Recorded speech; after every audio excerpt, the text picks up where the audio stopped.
Night Dreams Talk Radio Network brings you the World Paranormal News with James Creechbaum. Now, the latest news. This is Night Dreams Talk Radio Network News, and I'm James Creechbaum. Here's a report from some funeral arrangements were announced for a 13-year-old boy who was killed in an animal attack. Now, he was staying at his relative's house and familiar with the area, playing in the backyard. The relative called 911 at 6 p.m. saying the boy is being attacked by a canine-type creature. First responders on the site were there at 6:30. The 911 caller directed them up the mountain behind the house. They had difficulty getting up the mountainside because of the steep, slick terrain, but found the boy dead about 350 feet or so straight up the rain-slicked mountain. State trooper reported something is out there. The coroner confirmed the boy was killed by a canine-type creature but can't identify what it was exactly. The latest reports are a canine creature. No wolves are in Kentucky for decades. A full-grown 40-pound coyote can't drag a 100-pound dead body up a mountain slide that is very wet. No mountain lions are in Kentucky. A feral dog or even several feral dogs aren't dragging 100 pounds of dead weight up a mountain slide.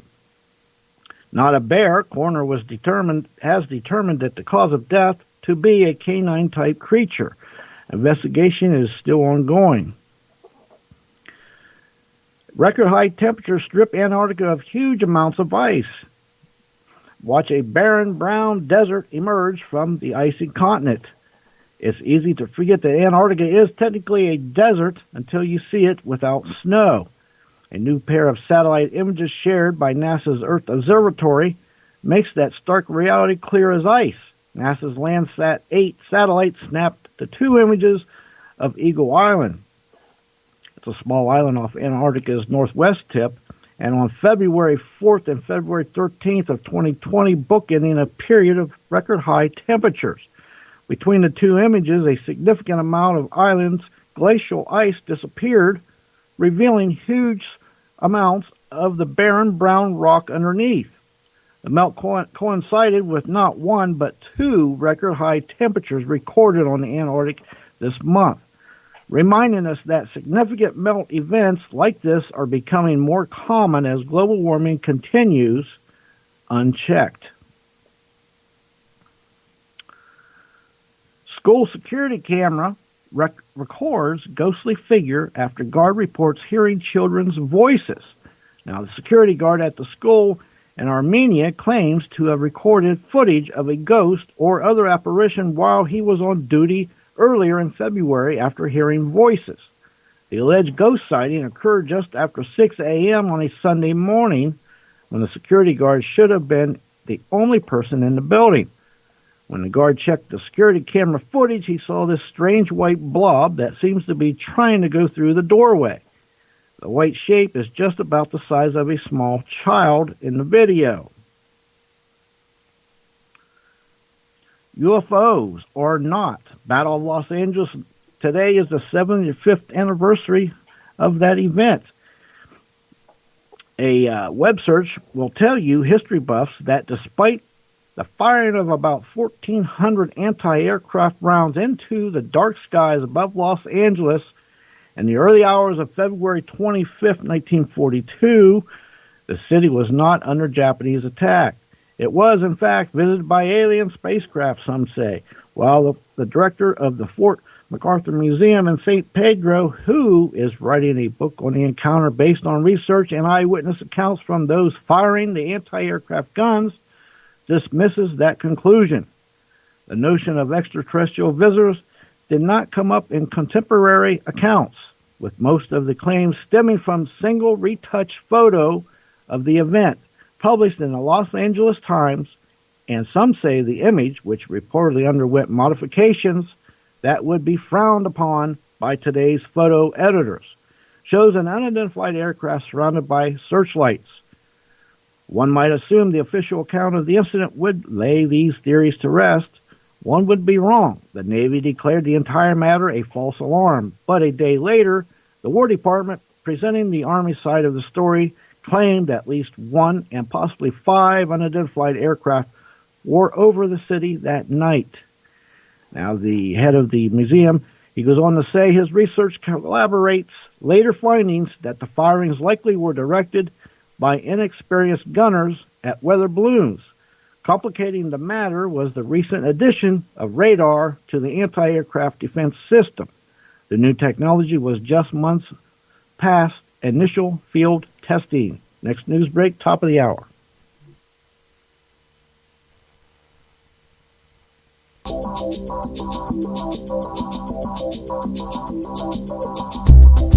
From the compound in beautiful Gig Harbor, Washington. From the Pacific to the Atlantic to you worldwide. Good evening or morning, depending on your time zone. This is Gary, and you're listening to Night Dreams Talk Radio. Tonight we're talking about aliens, UFOs, Mufon, and the Battle of LA with our guest. Make sure you find yourself a comfy chair, get something nice to drink, maybe a blanket to curl up in, and get that fire going. We got a whole tank of gas. We're going to take you down that road. The real road of the paranormal. On Night Dreams Talk Radio.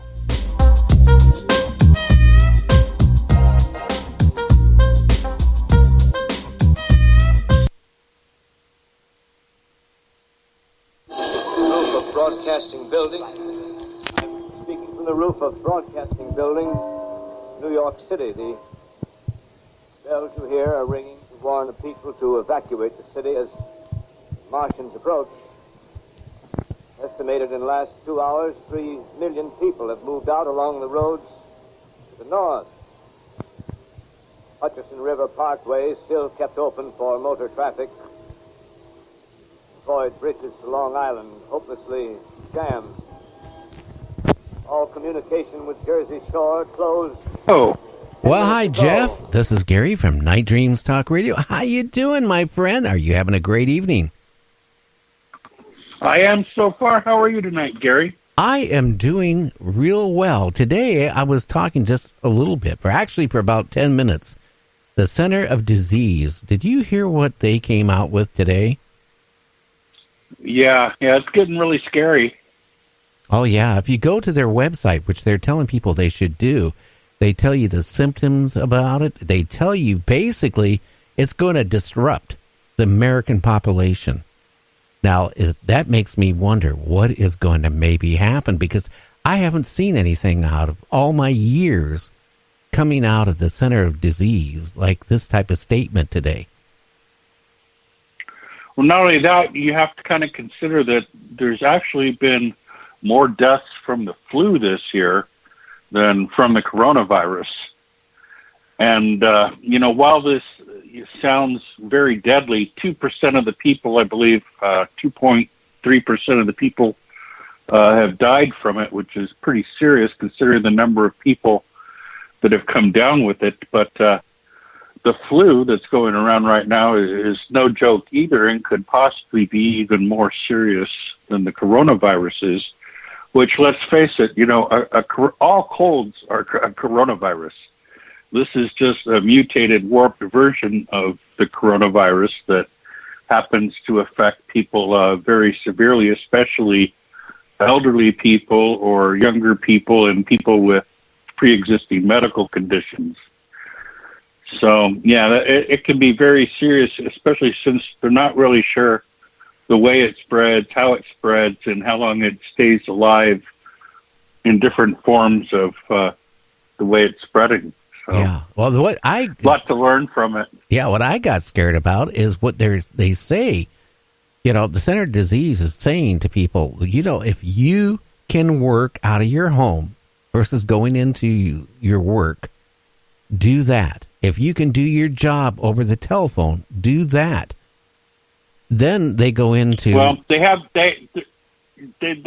said actually start doing that now. They're saying be ready, be ready and prepared in case they need to enact these conditions, well, which, that's sensible. It's always sensible to be prepared.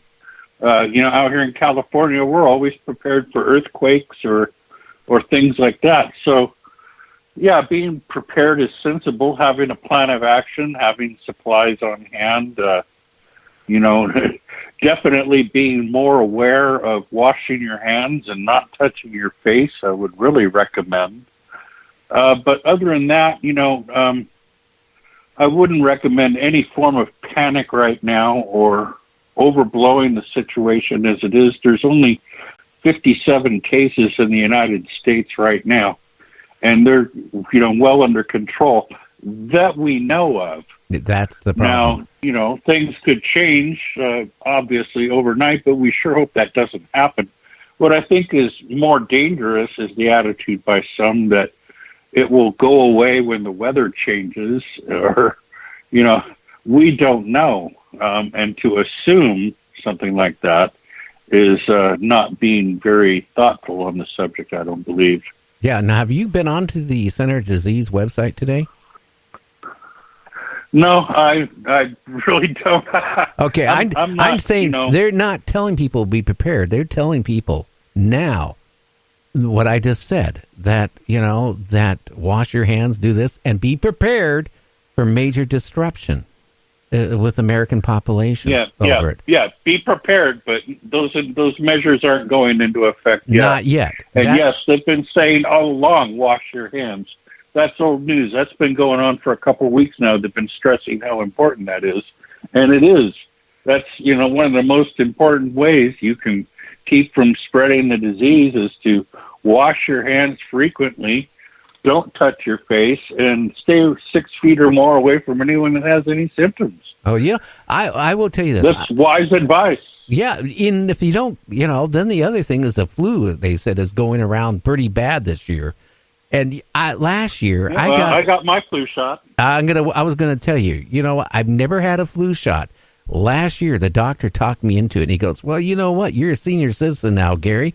We got a stronger flu shot than the normal one, and I advise you to take that over the regular one." And so I said, "Okay, do it." Makes sense, Well, you know what? We're not little kids anymore, and even just getting a regular cold hits us differently than it did when we were in our 20s. Oh, so anything that's going to help us, avoid 6 days in bed or feeling like crap, I'm all in favor of. Well, you know what happened? The 2 days after I had the shot, I got all the symptoms of the flu. That lasted 2-3 days, and then it went away.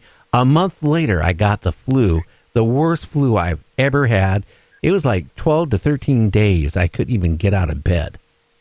That's how sick I was. Wow, and bummer. I started thinking, you know what? I took a flu shot, and I should have listened to my old friend who's no longer with us, Art Bell. He was against flu shots. I was always against it. I don't know why I let him talk me into it. And then I called up the doctor office, after I got better, and I talked to the doctor, and he goes, "Well, these flu shots are formulated a year, back. So, maybe it won't protect you." And I'm going, then why did you talk me into getting it? It may not be the strain that's going around, but it's better to be try and prevent catching it than it is to just go wholeheartedly without even trying. And even though it may not match the strain, the symptoms you have and the duration of the illness will most likely be less because you did get the shot if you get it. Yeah. Well. So even though you think you went through 2 weeks of hell, it could have been worse had you not gotten the shot. Yeah, I have had the flu. Actually, one time it lasted a month. It got really bad, then it started going away, and then it hit back again. Now, today is the end. Well, at our age, it could turn into pneumonia and other things that are even more serious. That's what I don't like. It's no joke. That's why I need to get picked up by a UFO and go through time travel and come back 30 years younger. If that was a guarantee, I think we'd all be signing up for that trip. I know, but they might be lying to us and taking us for other reasons.